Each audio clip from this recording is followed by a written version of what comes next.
Hey guys, in this video I'm going to show you 20 plus best tips and tricks for the Samsung Galaxy J7. As you guys already know that this phone does not have the LED notification light here, and then also it doesn't have the motion and gesture, but still I managed to get 20 plus tips and tricks for you guys that can be fun. So yeah, let's just start off from the tip number 1, which is how to take a screenshot. Now to take a screenshot you need to press the power and the home key at the same time. And as you can see, it took the screenshot instantly. Now this is the only way by which you can take a screenshot. There's no like palm swipe or anything like that. As I told you, there's no motion and gesture.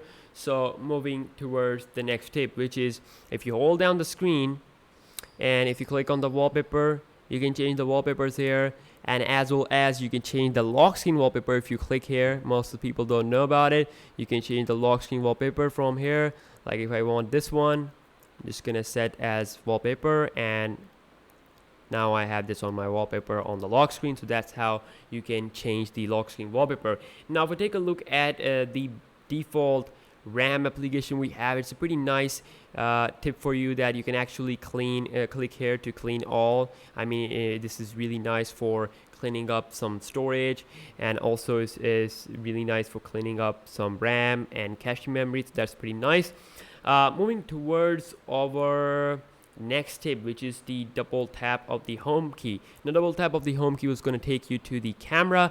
Now with the camera application you can take pictures instantly. Now if you don't really like it, you can go into settings and you can turn this option off, quick launch, and now if I do that, and as you can see, it does not open up the camera app. So that's how you can do that. Another tip for you guys is if you go into settings, we got a dedicated option called as user manual. If I click on it, it's going to take me to the Samsung's website for the Galaxy J7 for its download center, where you can download some basic things like how from battery to SIM to memory card to touching the device, touchscreen, and all that. I mean, this is like an ultimate tool.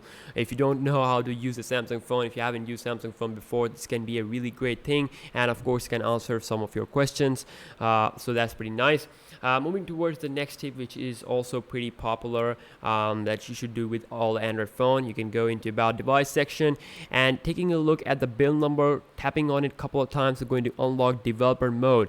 Now in the developer mode you'll have ton of options that you can use to turn on in order to which is really important in terms of rooting the phone, like USB debugging, which I'm just gonna turn it on here. So that's pretty nice.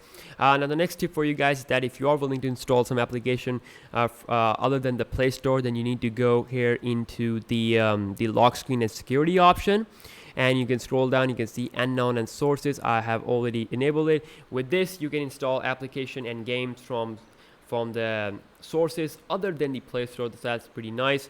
Now the next tip for you guys is how to transfer the phone into the download mode. And I'm just gonna power off my Galaxy J7, and as you can see, it's pretty much off.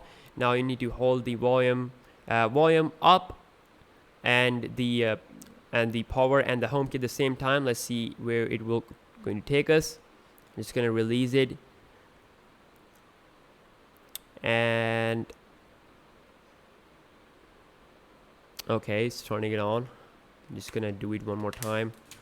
Just gonna bring the battery out, and okay, this time I'm just gonna put the volume down here.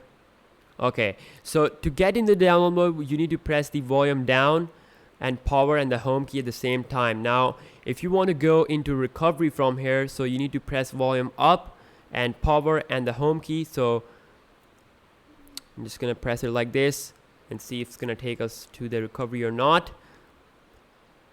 And download mode is a great way to in order to install things like the flashing the stock firmware from Odin, you need to go into download mode. So it's a thing that you should learn always. So I'm gonna see that if we can directly go into recovery mode or not.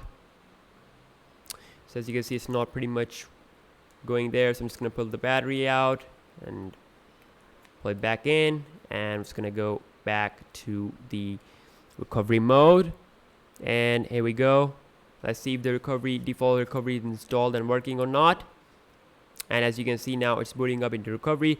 So holding down the volume up power and the home key at the same time will take you in the recovery mode, and doing the same but volume down will take you to the download mode. Now here you can do the factory reset if your device is not booting up, cache partition wipe, and you can also go into the download mode from here, so that's pretty nice. I'm just gonna reboot my phone, and this is the default recovery, which you also have to know about in order to, in some cases, if your phone does not boot up or soft boot, you can do the wipe data factory reset from here. Now moving towards our next tip, as soon as the phone will turn on, I'm going to show you that, and that's going to be related to messaging. Yeah, so this is a pretty nice phone in terms of speed, so we don't have to wait that much. So I'm just going to scroll here, and there is a feature option called as more connection settings, and more connection settings you can actually change the default messaging application, which is set to messages. You can have it on Hangouts if you enjoy that, and now it will use Hangout as the main application. Now moving towards the next tip, which is the one-handed operation, which is a pretty much nice feature for a big device like this. If I go here into the display, and as you can see right on the front, we got one-handed operation. If I turn it on, what will happen is that in application like phone dialer, things are pushed to the right, because I'm holding the phone to the in my right hand, so I'm just gonna quickly easily type everything, so it's pretty easy for me. However, it will be difficult for me to reach to the top. I have big hands, so no problem, but you will have some difficulties. So it's not like a true one-handed mode, but still it will work in some application. So I'm just gonna go back here into the settings, and I'll show you another tip which is also related to security and lock screen. By the way, I mean, you can do a cool stuff by going into lock screen and security and show information and owner information. Now you can write here anything you want to. For example, if you want people to know about your Facebook ID, you can type whatever you want, or if you want your friends to don't touch your phone, you can type don't touch my phone and something like that. I'm just gonna click OK, and as you can see, this will appear on the lock screen. That's pretty nice. You can also type your number on that on the lock screen, and you can show it to someone, some girl that you like or something like that. But yeah, it's a fun thing to have something on the lock screen. Now another thing here in the lock screen in security settings, that you can actually change the unlock effect. Too bad we have only 2 effects, but it's cool. We have water droplet and popping colors, so popping colors will be my next effect here. So as you can see, it looks pretty awesome. Now moving towards the next tip, which is related to accessibility. It's a pretty nice tip from Samsung, feature, which is really good for those people who have some problem with their eyes. So if you turn it on, it's gonna speak everything. Like if you press back, the phone will speak back button. It is for those people who have some problem with their eyes, so that's pretty nice. This phone will definitely going to describe every single thing that you will touch. Moving towards the next tip, which is related to the UI. If you are a new user to TouchWiz, and if you are having problem to set up all that, so you can actually enable easy mode. Now if I enable it, what this will do is going to create a new type of UI of TouchWiz, and kind of like more to the like the iOS. So you can see we got the whole big icons of apps and all that. Really user friendly. It's easy to use and all that. You can turn it on, and of course it's good for those people who are old. So I'm just going to talk about another tip, which is also lies in the accessibility tab. It's called as direct access. Now with this feature, you can make direct access to a number of different features here on your phone, like accessibility, talkback, and interaction control. That's pretty nice. You can set up custom home key button succession for opening up that. So that's pretty awesome. Moving towards the next tip, which is again in the in the accessibility. If I go into vision, we got an option called as magnifying gesture. If I turn it on, it says that if I triple tap the screen like this, okay, this video you can zoom in and out by triple tapping the screen. So I'm just going to triple tap the screen. Now it's happened. So as you can see, now this is kind of like a magnifying feature. It just zoom into the screen. That's pretty nice for those people who again have problem with their eyes, so it's like a more of a good view.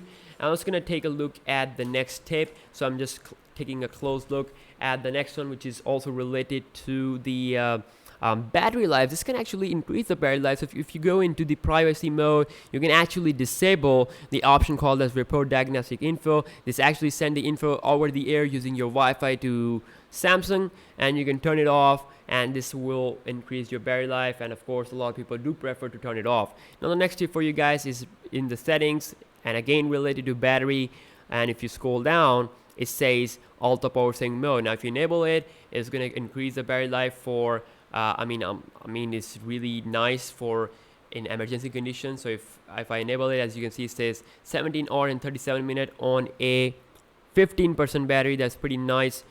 So Samsung first debuted this feature inside of the Galaxy S5. Now ever since that, all the phones that Samsung released, including the mid-range and budget phones, have this feature. Now moving towards the next tip, which is of course related to, we're just gonna go into the settings, and I will show you that if I go into accessories, we got an option called as automatic unlock. Now if I disable it, and if I use a cover or a case or S case flip cover, the phone will not going to turn its display on automatically. So if my cover is like, if I just do the cover or remove the cover like this, the phone will not going to unlock it automatically. So I can just turn it on for that if I want the automatic unlock. If I don't want that, I just have to turn it off. So I prefer using this phone without a pouch or case because it's gold color and it's really sexy. So I'm just going to move towards the next tip, which is related to the data usage. Now if I just go into the settings here, and if I click on the data usage, and as you guys see that if I click on the more, you can actually restrict any network. For example, if I don't want my phone to connect to ZTech Care, I can just turn it on and my phone will not going to connect to ZTech Care network. Same thing with the PTCL BB, so that's pretty fine if you don't want to connect to a certain Wi-Fi connection.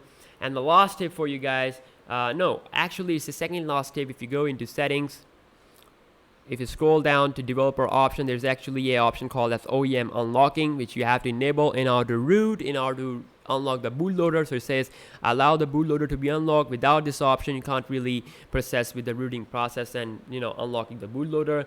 And now the last tip is in the sound mode here. If I go into sound and notification, and as you can see, we got an option called as vibration, and in this vibration pattern, you can actually create your custom vibration. Like if you have a girlfriend, you can create a custom vibration for this, like for your girlfriend, like this. Hold it, different pattern. You can zoom it. So, and after you are done, you can just click save, and that will be your vibration pattern, and you can assign that to a specific contact.